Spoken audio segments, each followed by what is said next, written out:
Hi, I'm doctor Balaraj Naidu, robotic orthopaedic surgeon at Onus robotic hospitals, Hyderabad. So చాలామంది patients మా దగ్గరకు వచ్చిన వాళ్ళు 60 to 80% of the patients 50 years నుంచి 60 ఇయర్స్ మధ్యలో డయాబెటిక్ పేషెంట్స్ వస్తున్నారు.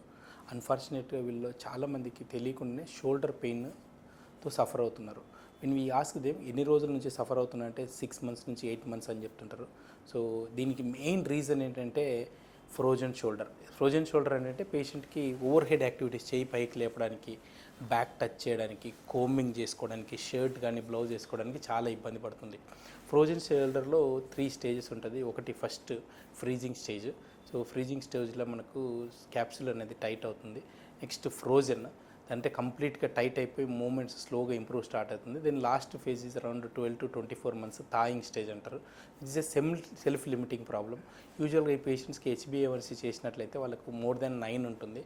సో యావరేజ్గా ఆల్ డయాబెటిక్ పేషెంట్స్లో HbA1c should be around 7, less than 7 ఉంటే very good. And fasting should be less than 110, post lunch should be around 140.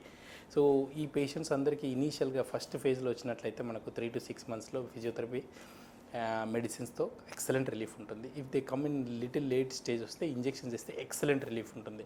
So don't suffer with shoulder pain for long time. It is maybe continuously thawing ఫేజ్కి వచ్చిన తర్వాత పేషెంట్కి movements రావడం చాలా కష్టం అవుతుంది. And if you want to consult for shoulder pain, you can consult doctor Balaraj Naidu at Onus robotic hospitals, Uppal, Champapet, Tukkuguda, Hyderabad. Thank you.